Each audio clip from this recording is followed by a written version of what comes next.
Halo teman-teman, ada 5 dampak buruk yang akan kita alami sebagai karyawan ketika kita masuk atau kita menjadi zombie employee. Apa saja 5 dampak buruk itu? Yuk sama-sama kita saksikan video berikut ini. Jangan sampai ketinggalan.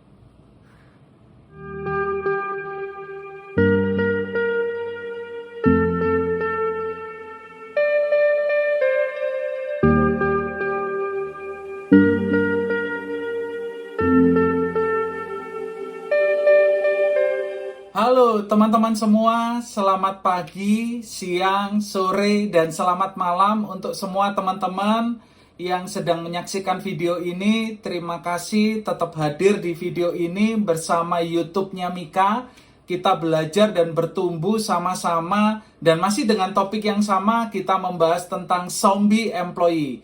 Cuman hari ini kita akan membahas tentang dampak buruk zombie employee bagi karyawan dan organisasi. Untuk video saat ini kita akan membahas satu bagian dulu ya teman-teman. Kita akan membahas tentang dampak buruk zombie employee bagi karyawan itu sendiri. Artinya bagi kita, ketika kita ada dan masuk sebagai zombie employee itu sendiri. Di episode berikutnya atau di video berikutnya akan dibuat dampak buruk bagi organisasi. Jadi teman-teman bisa mempelajari dulu ketika saya menjadi karyawan dan saya menjadi zombie employee, apa dampak buruknya bagi saya. Dan di video berikutnya kita akan belajar sama-sama tentang dampak buruk zombie employee bagi organisasi. Oke teman-teman, yuk kita langsung mulai saja. Saya sudah membuat beberapa catatan tentang dampak buruk bagi karyawan, ada 5 teman-teman. Semoga ini bermanfaat bagi teman-teman. Kunci kenapa kita membahas zombie employee supaya kita mengetahui apakah sebenarnya ketika kita menjalankan atau ketika kita bekerja di organisasi, kita adalah zombie employee atau tidak. Karena ketika kita tidak menyadarinya, ketika kita tidak mengetahuinya, maka akan sangat berbahaya untuk diri kita maupun organisasi juga. Hari ini kita akan membahas tentang diri kita. Langsung saja, ketika kita adalah zombie employee, nomor 1 adalah stres berkepanjangan. Nah, teman-teman, ini yang tidak kita sadari ketika kita menjadi zombie employee. Zombie employee sudah kita bahas di video sebelumnya, ada 6 ya kalau tidak salah ya teman-teman. Ketika kita ada dalam situasi ini, ketika kita ada dalam kondisi zombie employee, maka kita akan mengalami stres berkepanjangan. Tidak enak teman-teman dan tidak nyaman sekali. Kita tidur tidak nyenyak, kita mengerjakan segala sesuatu tanpa hati ada di sana. Dan stres berkepanjangan ini bisa terjadi karena dipicu oleh stresor. Stresor tersebutlah yang teman-teman bisa dengarkan di video kemarin sebelumnya, yaitu tentang zombie employee. Nah, itu adalah stresor awal bagaimana kita terstimulasi bahwa kita akhirnya, oh, ini adalah tekanan bagi saya. Oh, ini adalah ancaman bagi saya. Oh, ini adalah yang membuat saya menjadi stres, membuat saya menjadi tertekan. Sehingga secara tidak kita sadari, stres itu terjadi dalam diri kita dan dalam waktu yang cukup panjang. Berhati-hati ya teman-teman, ketika stres terjadi berkepanjangan, apalagi teman-teman menjadi zombie employee atau dalam kondisi zombie employee, maka teman-teman sebenarnya akan mengalami beberapa resiko yang lain yang akan saya sebutkan di nomor-nomor berikutnya. Jadi teman-teman, dampak buruk nomor 1 ketika kita menjadi zombie employee adalah stres yang berkepanjangan. Dan ketika teman-teman mengalami stres di tempat kerja, ketika teman-teman bekerja, ketika teman-teman melakukan pekerjaan teman-teman, maka itu akan sangat menjadi tidak nyaman. Dan ketika tidak nyaman, otomatis akan mengganggu pencapaian semua yang teman-teman bisa capai di tempat kerja teman-teman. Itu ya teman-teman ya. Nomor 2 adalah kesehatan kita akan menurun atau kesehatan menurun. Ini nomor 2 yang terjadi ketika kita adalah zombie employee. Disadari ataupun tidak, ketika kita dalam satu kondisi tertentu, ketika kita mulai mengalami stres, kita mulai mengalami tekanan, kita mulai merasa terancam, maka alam berpikir kita atau sistem persepsi kita akan mengirimkan sinyal kepada seluruh tubuh kita. Nah, secara tidak disadari teman-teman, kesehatan ini tidak hanya bicara tentang fisik, tapi juga bicara tentang psikologis. Artinya apa teman-teman? fisik teman-teman akan merespon, kesehatan teman-teman akan menurun karena teman-teman melakukan aktivitas yang teman-teman tidak sukai, atau teman-teman melakukan aktivitas dengan keterpaksaan, atau teman-teman kurang tidur, atau teman-teman melakukan segala sesuatu pekerjaan tersebut atau di tempat kerja teman-teman menganggapnya sebagai bentuk batasan-batasan yang teman-teman tidak bisa tembus, atau dalam bahasa sederhananya itu seperti penjara. Nah, kalau teman-teman mengalami ini, maka teman-teman akan terstimulasi dan kesehatan teman-teman akan menurun.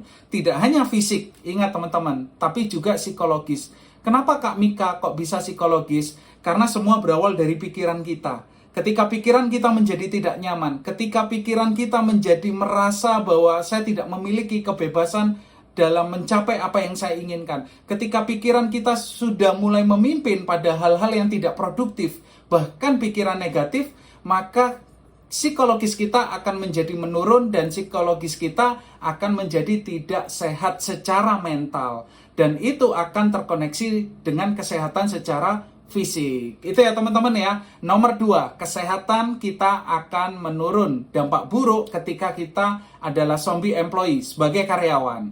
Nomor 3, perang batin dan regulasi emosi memburuk.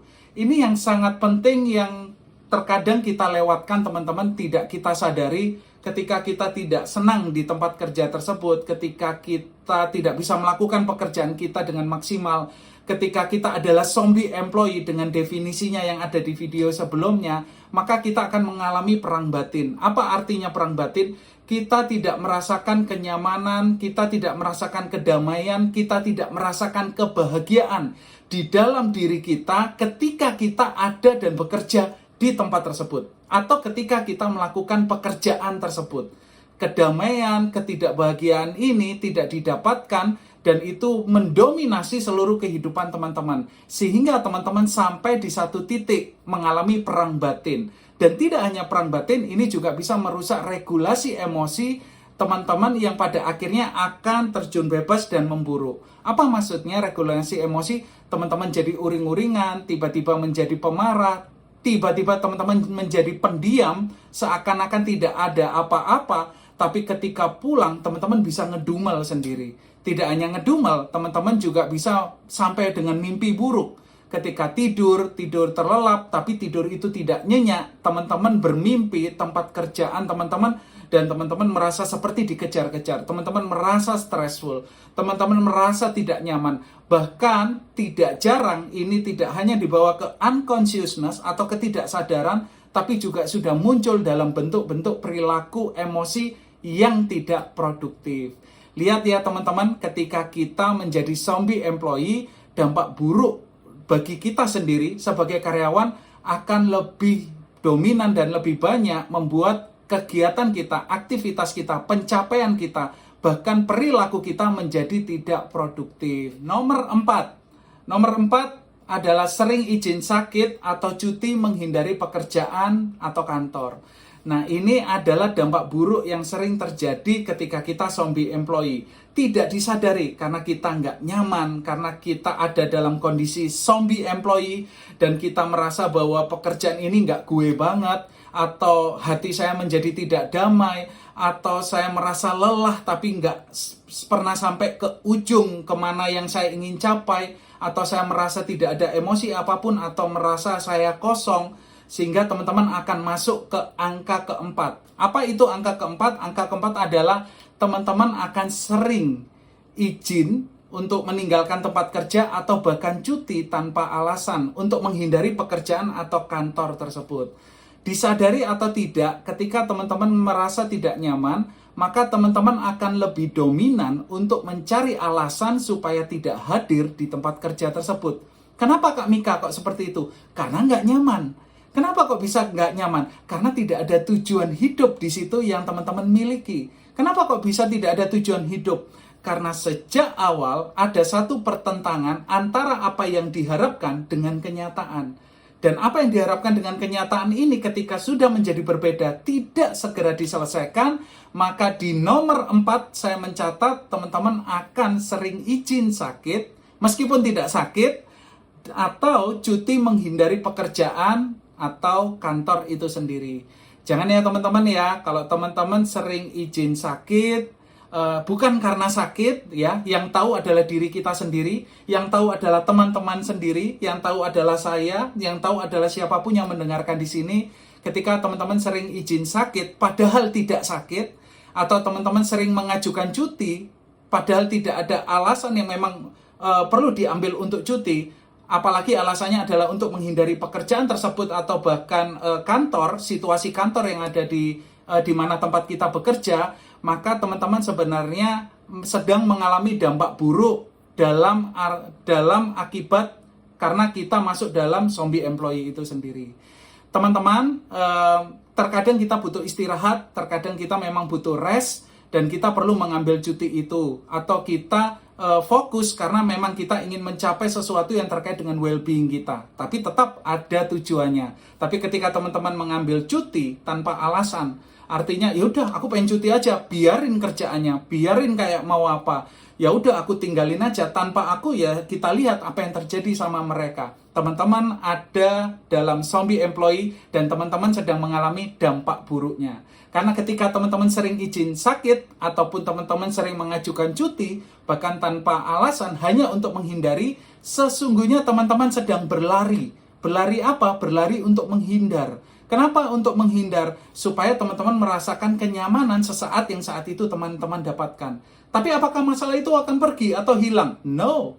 Masalah itu hanya akan menjauh sejenak karena teman-teman menghindar. Dan kemudian hanya tinggal menunggu waktu itu akan datang kembali dan teman-teman harus berhadapan dengan stimulasi atau stresor itu lagi. Nomor 5, rencana rancangan tujuan hidup teman-teman akan berantakan dan tanpa teman-teman sadari, waktu terus berjalan, waktu terus berjalan, waktu terus berjalan. Sampai teman-teman tidak menyadari bahwa, wah, aku sudah lewat 1 tahun.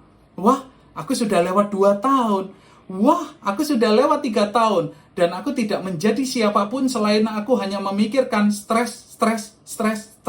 Selain hanya saya memikirkan tekanan. Selain hanya saya memikirkan bahwa saya adalah zombie employee. Yaitu menyesali, tidak nyaman, tidak damai, kurang tidur, mengerjakan sesuatu dengan lelah tapi tidak mencapai apapun, dan seterusnya. Teman-teman, di nomor 5 ini adalah menjadi poin sangat penting. Rencana-rencana yang teman-teman sudah bangun untuk mencapai tujuan hidup seketika akan bisa menjadi berantakan ketika teman-teman masuk ke dalam zombie employee. Dan ketika teman-teman ada dalam situasi zombie employee dan teman-teman tidak melakukan apapun segera, bagaimana untuk saya bisa keluar dari situasi itu, bagaimana saya bisa menjadi happy employee, bagaimana saya bisa menjadi karyawan yang punya tujuan hidup, maka teman-teman akan merusak semua rencana tujuan hidup itu, dan tanpa teman-teman sadari, waktu terus berjalan. Ingat ya teman-teman, ada satu pribadi yang sombong. Ada satu pribadi, dia sombong banget teman-teman. Satu pribadi ini ketika teman-teman terjatuh, dia nggak akan noleh. Ketika teman-teman merasa sedih, dia tidak akan menoleh. Ketika teman-teman merasa bahwa teman-teman tidak bermanfaat, tidak berguna, teman-teman gagal, atau teman-teman menangis, atau teman-teman marah, dia tidak akan menoleh. Satu pribadi ini namanya adalah waktu. Nah, lihat teman-teman, waktu akan terus berjalan.